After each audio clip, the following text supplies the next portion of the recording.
Vonis tidak sama dengan putusan Mahkamah Konstitusi. Kalau vonis itu menyangkut sanksi yang kepada perbuatan seseorang yang dibuktikannya berbeda. Perbuatannya sungguh-sungguh terjadi dalam hal kelakuan orang.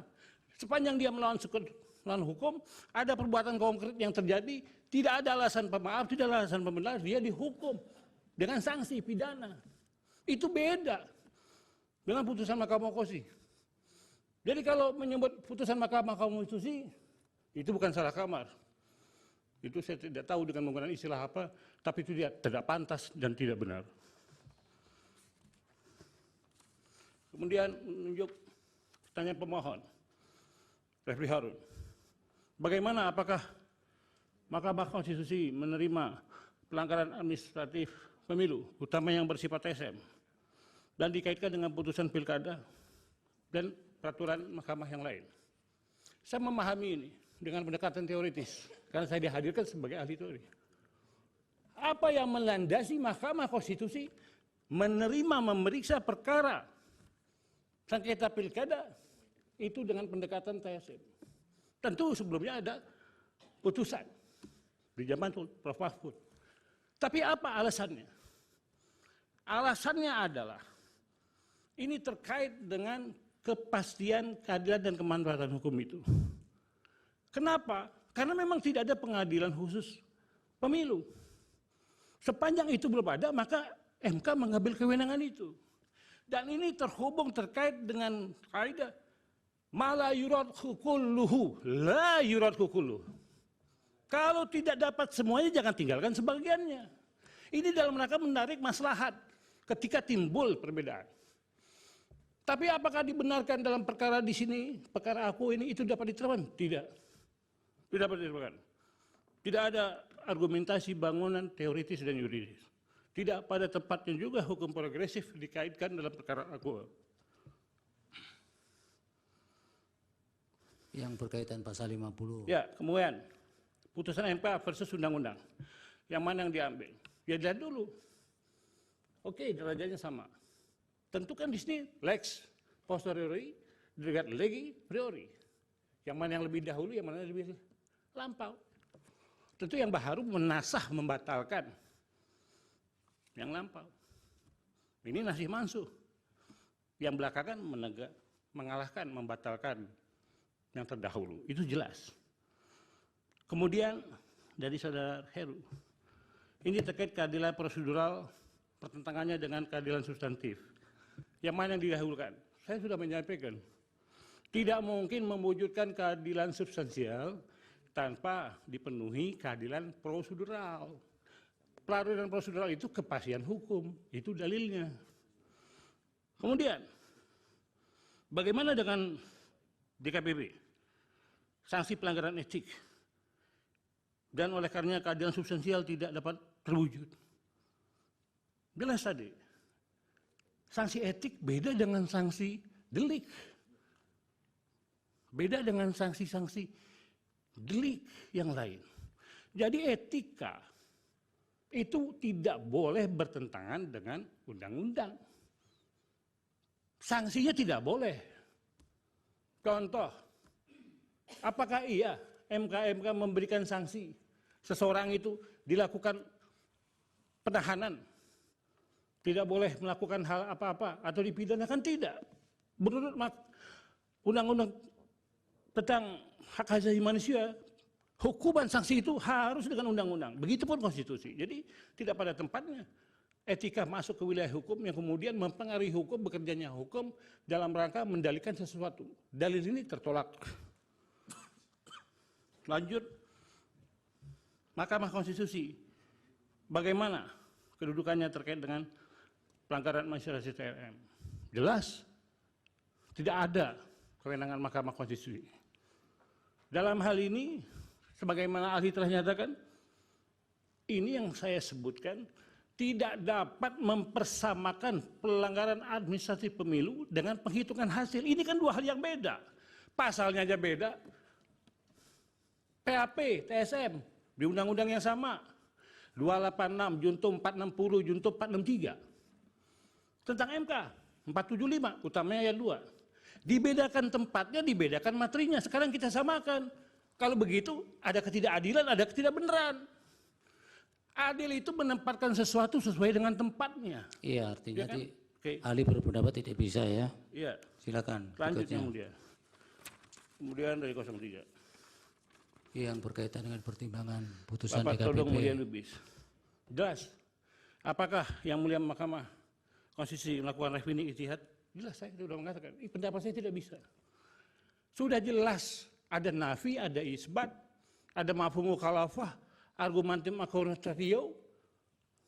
Nah sekarang apalagi? Dalil apalagi yang membenarkan? Silakan hadirkan kepada ahli argumentasi yuridis, filosofis yang selainnya. Ahli yakin itu tidak ada. Kemudian terkait dengan perbedaan antara pilpres dan pilkada. Ini jelas tadi, kalau kita mengambil, ya tentu memang ada diskursus yang menarik. Apakah sama-sama rezim pemilu atau tidak? Itu diskursus, bukan menyangkut perkara konkret. Tapi kalau MK masuk, tentu tadi sifatnya kesetaraan. Sifatnya, baris bawah, pengecualian. Dalil umum, postulatnya tidak ada hukum tanpa kecuali. Itu pengecualian. Kan banyak putusan MK yang mengecualikan. Contoh, saya pernah jadi ahli undang-undang tentang KPK. Salah satu komisioner umurnya belum 50. Dia sedang menjabat. Iya, Kalau pakai norma itu dia yang tidak lain bisa. saja. Tapi akhirnya dikabulkan. Ya. Dijawab yang lain sesuai dengan isu Baik, yang esensial. mulia. Nah, sekarangnya Perbawaslu nomor 8 2012. Sudah jelas yang mulia. Ketika ada laporan administrasi pemilu, di sisi lain dilaporkan kepada MK, maka Bawaslu harus menghentikan dan melapornya kepada MK. Ya kan itu. Nah, kemudian bagaimana kalau tidak ada pelaporan itu? Kalau tidak ada pelaporan, MK berwenang karena tidak ada pelaporan Bawaslu. Kalau ada pelaporan ke Bawaslu, tentu menjadi lain ketika tidak ada. Nah masalahnya, apakah dalam perkara ini ada pelaporan pelanggaran administrasi pemilu secara TSM ke Bawaslu? Kalau tidak ada, telah kehilangan objeknya. MK tidak berwenang untuk mengadili perkara PAP TSM. Hanya perhitungan suara, dan itu pun harus dibuktikan dengan metodologi kuantitatif Ya, cukup. migrasi suara. Yang dari pemohon 2. Baik. Ya, untuk yang selanjutnya, etik sudah jelas yang mulia. Masalah keadilan sudah jelas. Putusan DKP sudah sesuai dengan tempatnya dan itu tidak dapat terbantahkan. Kemudian terkait dengan dari pihak termohon. Ini sama bagaimana Termohon yang mana ini? Bawaslu. Bawaslu. Ya. Terkait dengan kode etik. Apakah sah penerapannya? Dia sah untuk perilakunya. Karena yang dinilai adalah etikanya.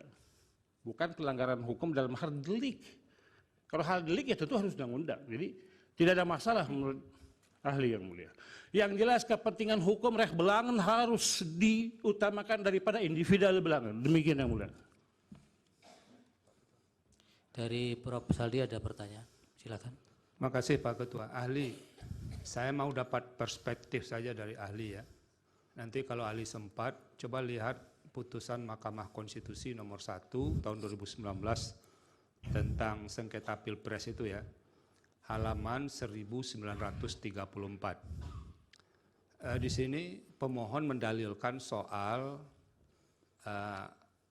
calon wakil presiden Ma'ruf Amin ketika itu adalah masih ada keterkaitan jabatannya di badan usaha milik negara. Lalu Mahkamah menilai dan memutus dalil itu. Menurut Anda ini menyangkut kuantitatif atau kualitatif? Kualitatif yang mulia, bukan Oke. kuantitatif. Terima kasih Pak Ketua. Ya. Izin Pak Ketua. Oh silakan. Ya, ini supaya kami tidak keliru ya di dalam menimbang keterangan ahli. Tadi kan dikutip ya kaidah darul mafasid muqaddamun ala jalbil masolih. Saya ingin tanya dulu, yang mafsadah dan maslahah itu yang mana terkait dengan apa yang dimohon? Apakah kemudian menolak permohonan atau menerima permohonan? Baik. Yang mana ini, Mas? Baik. Itu yang pertama dulu. Ya. Yang kedua tadi juga terakhir dikutip ya, kaidah ma la yutraku kulluh la yutraku kulluh. Saya ingin tanya juga, lah kalau kaidah ini diterapkan, apakah ini tidak berarti kalau mengabulkan sebagian, kalau menolak juga sebagian? Apa kira-kira penjelasan supaya kita nggak confuse ini memahami Iya. keterangan ahli. Terima kasih. Ya, yang namanya kaidah itu sama dengan teori yang mulia. Kalau usul fikih itu azas prinsip. Nah, kaidah itu harus diterapkan, diimplementasikan, dan itu tergantung pandangan jiwa, pikiran, dan kemampuan seseorang. Nah, dalam kaitan ini, yang mana yang didahulukan? Para imam mazhab berbeda pendapat tentang ini. Bahkan antara Imam Syafi'i dengan Imam Malik, dengan Imam Hanafi itu berbeda. Pendapat lama, pendapat baru, kol kodim, kol jadid, yang disinggung pernah Mahfud, itu ada di situ. Tapi terkait dengan ini, malah yurad kukuluhu, la yurad kukuluhu, itu menunjuk kepada adanya kemanfaatan yang mesti diambil dan tidak bisa ditinggalkan. Tetapi harus terhubung, apakah ngambil manfaat itu menjadi kemungkaran? Ada mafsadat, ada mudarat. Kalau ada diambil itu timbul kemungkaran. Kaidahnya tadi, mencegah kemungkaran lebih diutamakan daripada menarik maslahat kebaikan. Karena dalam Islam itu sangat jelas ukurannya. Olehnya ditentukan apa yang menjadi syarat-syarat itu. Ditegaskan. Sekarang pertanyaannya, apakah nas teks itu qat'i apa zanni? Qat'i ini tetap, saya menyatakan itu tetap. Cukup Ya, Ali, jangan cukup ya. terlalu melebar. Baik, dari Ali cukup ya, waktunya sudah habis. Jelajahi cara baru mendapatkan informasi. Download Metro TV Extend sekarang.